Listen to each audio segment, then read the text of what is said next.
그때 예수님께서는 비유를 들어 제자들에게 이르셨다. 눈머니가 눈머니를 인도할 수야 없지 않느냐? 둘 다 구덩이에 빠지지 않겠느냐? 제자는 스승보다 높지 않다. 그러나 누구든지 다 배우고 나면 스승처럼 될 것이다. 너는 어찌하여 형제의 눈 속에 있는 티는 보면서 너의 눈 속에 있는 들보는 깨닫지 못하느냐? 너의 눈 속에 있는 들보는 보지 못하면서 어떻게 형제에게 아우야 가만 내 눈 속에 있는 티를 빼내주겠다 하고 말할 수 있느냐? 위선자야, 먼저 너의 눈에서 들보를 빼내어라. 그래야 내가 형제의 눈에 있는 티를 뚜렷이 보고 빼낼 수 있을 것이다. 주님의 말씀입니다.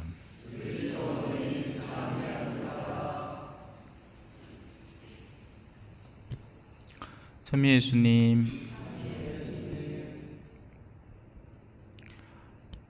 만일에 여기에 눈 머신 분이 있다면 확 눈에 띌 겁니다. 그죠?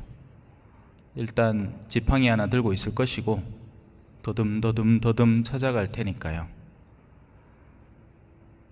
하지만 성경이 말하는 눈멀었다라는 이야기는 세상에서 눈먼 사람을 다루고 있는 게 아니라는 건 뻔한 이야기겠죠. 바로 영혼의 눈을 말하는 겁니다. 어디를 바라보아야 할지 모르는 영혼의 상태가 눈먼 영혼이 되는 것이죠. 그런 눈먼 영혼은 다른 영혼을 이끌지 못합니다. 자신이 어디로 가야 할지를 모르는데 다른 영혼을 어떻게 이끌어 가겠다는 겁니까? 영혼의 눈이 멀었다고 해서 아무것도 안 하고 있다라고 착각해서는 곤란합니다. 오히려 영혼의 눈이 멀었기 때문에 그 공허함을 세속적인 일로 채우기 위해서 더할 나위 없이 바쁘게 살아가는 이들도 있습니다.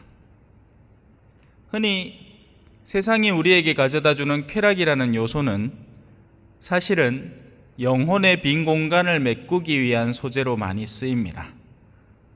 돈을 왜 그렇게 벌려고 할까요? 필요에 의해서, 물론 필요해서 돈 버는 건 하느님도 권장합니다. 먹고 살기 위해서 노동을 하는 것은 당연한 일이에요. 심지어는 바로 사도조차도 이렇게 얘기하죠. 내가 내 자유의사로 이 일을 한다면 나는 삭슬 요구할 권리가 있습니다. 그리고 이 고린토 1서 9장 앞부분에서 그 삭슬 이렇게 얘기하는 겁니다. 복음을 전하는 사람은 그 삭스로 밥을 먹을 수 있는 겁니다.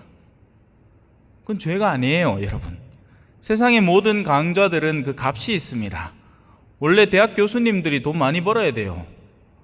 고급진 정보들을 익히는데 어마어마한 노력을 들이고 그것을 학생들에게 전해줌으로써 그 값으로 월급을 받는 겁니다. 그렇다면 영적인 지식은 얼마만한 가치가 더 크겠습니까? 하지만 바오로 사도는 그것을 요구할 권리가 있음에도 요구하지 않는다고 하죠. 세상 사람들은 바쁩니다. 특히나 한국 사람들은 더더욱이 바쁘죠. 잠시도 쉬지를 않습니다. 얼마나 바쁜지 성당도 못 나와요. 너무 바빠서 기도도 못하고. 근데 뭐 때문에 바쁜 건지를 앉아서 생각을 해보는 시기가 잘 없습니다. 내가 왜 이렇게 바쁘지? 뭐가 그렇게 바쁜 거지? 내 마음이 왜 이렇게 안정적이지 못하지? 고민해보지 않습니다. 그래서 오늘 일독서에서는 그 답을 줍니다. 모든 경기자는 모든 일에 절제를 합니다. 그들은 썩어 없어질 화관을 얻으려고 그렇게 하지만 우리가 이 지상에서 추구하는 적지 않은 것들이 사실은 모두 썩어 없어질 것들입니다. 자, 이제 바오로 사도는 무엇을 위해서 그렇게 할까요? 우리는 썩지 않는 화관을 얻으려고 하는 것입니다. 여기에 답이 있습니다. 어떤 걸 해야 썩지 않는 결과물을 남겨놓을 수 있을까요?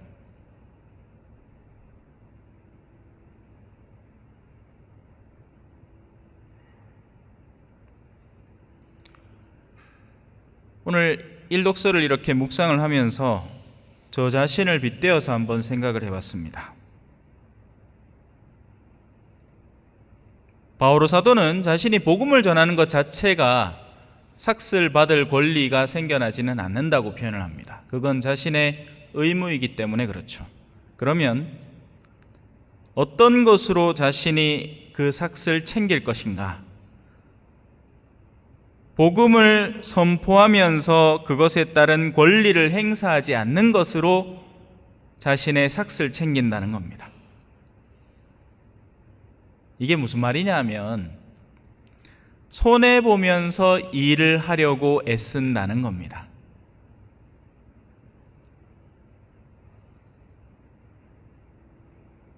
그것이 복음을 선포하고 나서 그 자신이 실격자가 되지 않는 방법이라는 거죠.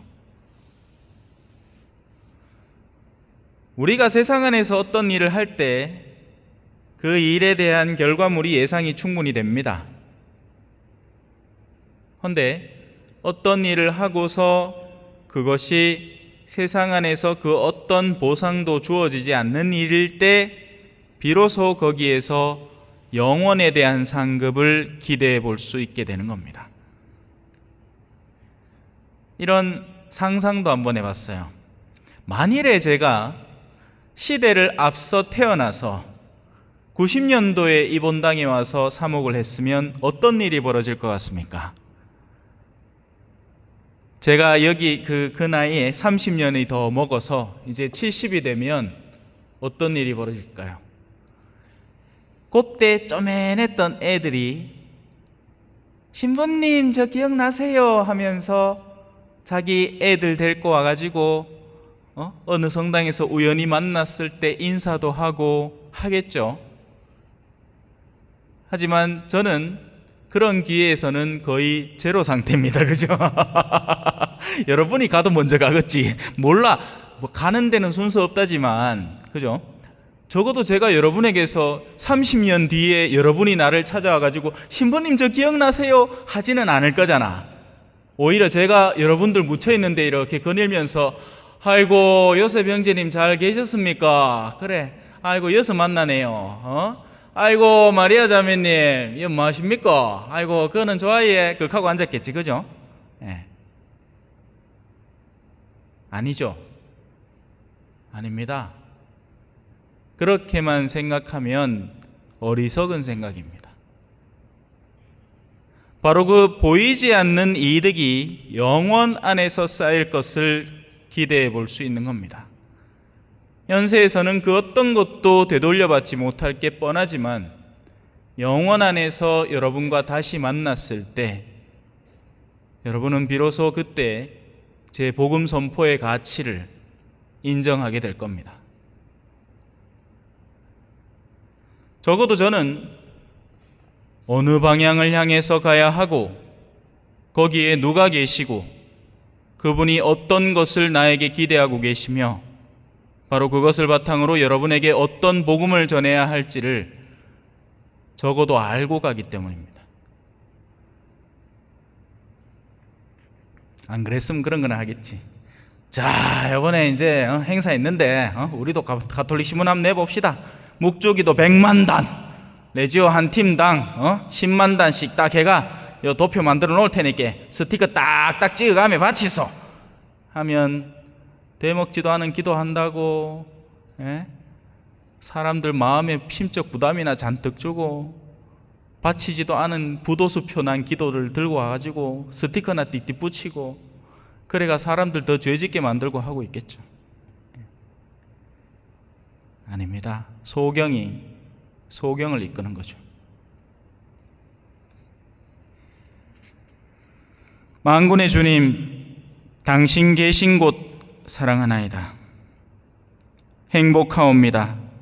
당신 집에 사는 이들, 그들은 영원토록 당신을 찬양하리이다. 행복하옵니다.